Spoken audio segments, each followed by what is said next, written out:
Porokhane Couture kër jeeg yi ak gentleman yi ku bëgg lu baax demal fi nga xam ne mooy Porokhane Couture ay yére ay dàll ay accessoires yu am classe waaye yemul foofu rek madame Ndiaye nee na xale bu jigéen bu bëgg xeeñ lu neex bëgg def fraîche def jongoma demal ci cosmétique bi mu jaay la ay parfum de haute gamme sa gamme yi nag benn la fi.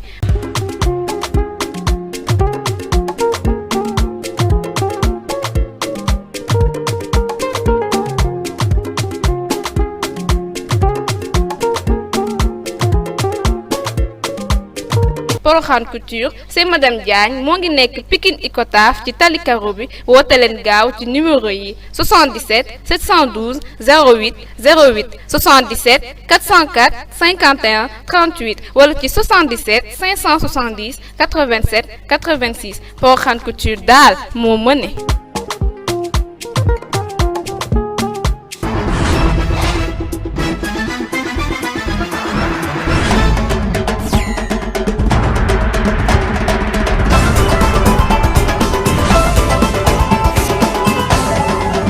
Bonjour chers téléspectateurs de Oxy7 TV, bienvenue dans les flashs d'information.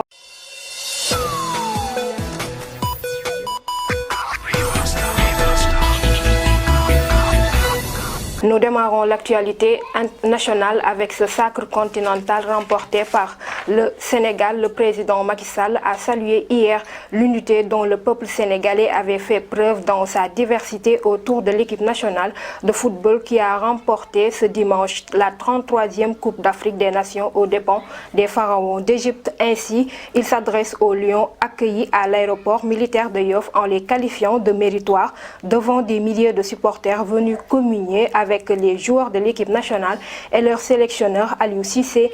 Le chef de l'État a rendu un vibrant hommage à toutes les générations qui ont œuvré pour ce sacre continental, à savoir Bruno Metsu, l'ancien sélectionneur des Lions, Jules-François Bocandé, ancien attaquant de l'équipe nationale et l'ancien président de la Fédération internationale d'athlétisme, Lamine Diack. Après cet accueil très populaire auquel ils ont eu droit, le chef de l'État a annoncé qu'il recevra les Lions ce mardi au Palais de la République à 16h.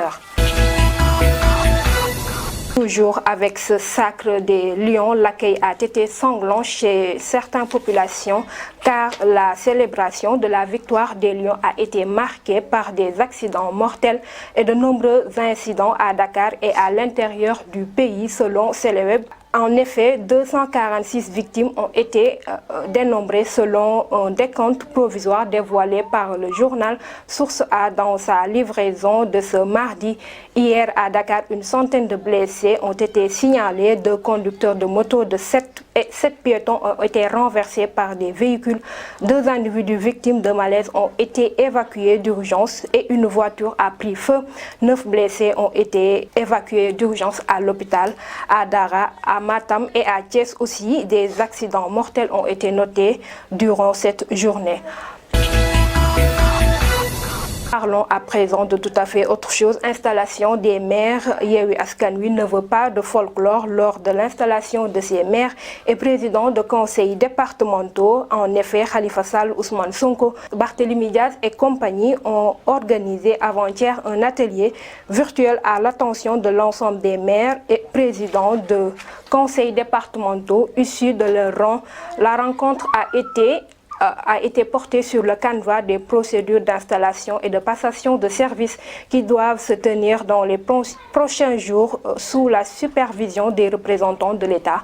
À cet effet, la consigne donnée aux élus est d'honorer ces moments hautement républicains sans folklore et dans la plus grande solennité.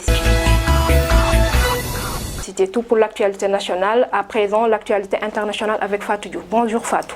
Bonjour Mbaye, bonjour chers téléspectateurs d'Oxy7 TV. Nous démarrons l'actualité internationale avec le renforcement des liens économiques entre l'Afrique et l'Europe. Les 17 et 18 février prochains, l'Union européenne invite les dirigeants africains à un sommet consacré aux relations commerciales. L'Europe, premier partenaire du continent, attend à renforcer ses liens avec l'Afrique. En effet, ce sommet est une bonne occasion pour revoir les modèles des partenariats Europe-Afrique qui devraient être basés sur plus de solidarité et plus de confiance dans les capacités respectives. Nous allons poursuivre avec le sommet de l'Union africaine. Au sommet de l'Union africaine, Macky Sall fustile les coups d'État en Afrique de l'Ouest. Interrogé sur France 24, marge au sommet de l'Union africaine samedi. Ainsi, le président du Sénégal, Macky Sall, a fermement condamné les coups d'État successifs au Mali, en Guinée et au Burkina Faso. Par ailleurs, il a défendu la politique de sanctions de la CEDEAO, assurant cependant que la voie des compromis est toujours ouverte. Nous allons terminer avec le Mali. Le Premier ministre malien accuse la France d'avoir œuvré à la division du pays. Dans cet conversage virulent devant des diplomates en poste dans Bamako, le Premier ministre malien Choguel Maïga a accusé lundi la France d'avoir volontairement cherché à diviser les pays à travers son engagement militaire. C'était tout pour l'actualité internationale. Merci à vous Fatou Diouf pour cette belle page internationale. À présent, nous attaquons le débat.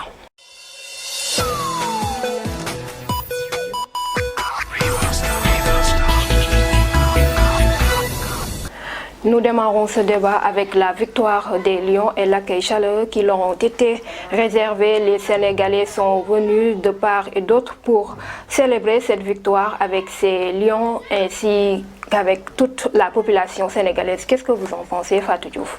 Je pense que cet accueil, ils l'ont mérité. Ils l'ont mérité parce qu'ils se sont battus corps et âme pour nous ramener la coupe ici au Sénégal. Raison pour laquelle gis nga nit ñi fu ñu fépp la ñu jógee démb foo sànni mbattu mu tàkk nit ñi bëri nañ ngay seen couleur nationale. Vraiment on était fiers en fait, dañu kontaan. Oui, Fatou Diouf li nga wax moom dëgg la démb Sénégal mën nañ ne dañu nekkoon ci fête nationale ñëpp wàlli si ñëw biir Dakar dem palais di accueillir suñu gaynde yi loolee tax ñii di gaynde yi yendoog population bi mën nañ ne ci suba ba ci ngoon ñoom lañ nekkal ngir fêter lii di victoire bi.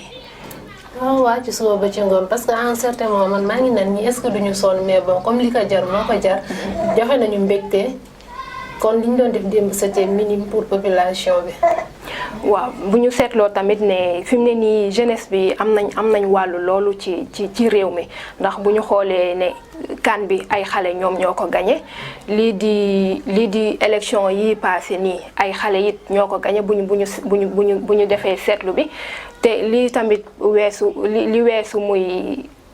Grève enseignants yi gis nañ ne élèves yi génn nañ bu baax di dem ci wàcc ci tali bi ngir xeex lii di grève yi ngir mu dakk élèves yi mën a delluwaat ci classe yi. mais je pense que xale yi léegi ñoom dañoo comprendre que ne affaire bi certes mag ñi am nañ ci solo mais à un certain moment il faut xale yi mën a wone seen bopp parce que xel bi peut-être ki la jiitu ci néeg bi la moo lay woon foo toogee mais aussi mémoire xale moo gën a li mu mën a capter ak li mu àttan dama yaakaar ni mag ñi à un certain âge àttanatuñ ko kon il est temps à ce que ñu bàyyi xale yi ñu wane seen i mënin ñu di leen tette. waaw li nga wax moom dëgg la war nañ fi mu ne nii moom war nañu bàyyi ñii di xale yi jeunesse bi ñu dugal seen loxo bu baax ci gestion réew mi ngir nee nañ réew moom ab ay xale yi ñoo koy doxal bu bëggee jëm kanam. waaw parfois dangay gis ci réseaux sociaux sax ñuy tendance naan awa xale mère xale et autres certes par caaxaan lañ koy waxee mais à un certain moment daf ci am importance ñu jiital xale yi léegi mag ñi topp seen ginnaaw di leen nii la ak nee la bu ko defee pour ñu mën a construire benn avenir meilleur parce que ñoom yàlla na yéex mais un de ces quatre dañu fiy jóge xale yee fiy des maintenant boo leen tàggatul ba ñoom ñu mën bu ñu fi desee ñu mën a diriger ni mu waree à un certain moment loraange lay doon ci réew mi. loolu la kon nañu bàyyi daal ñii di xale yi ñu daal di doxal lii lañ leen fi indi doon ci débat wu tey bi Fatou Diouf ñu lay bàyyi nga tàggatoo ak téléspectateurs yi. Merci chers téléspectateurs, nous vous donnons rendez-vous à demain Inch'Allah.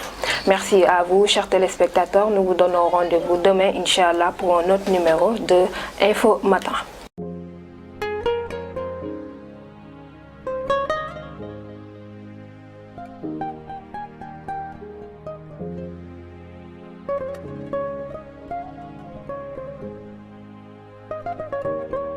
Porokhane Couture kër jeeg yi ak gentleman yi ku bëgg lu baax demal fi nga xam ne mooy Porokhane Couture ay yére ay dàll ay accessoires yu am classe waaye yemul foofu rek madame Ndiaye nee na xale bu jigéen bu bëgg xeeñ lu neex bëgg def fraîche def jongoma demal ci cosmétique bi mu jaay la ay parfum de haute gamme sa gamme yi nag benn la fi.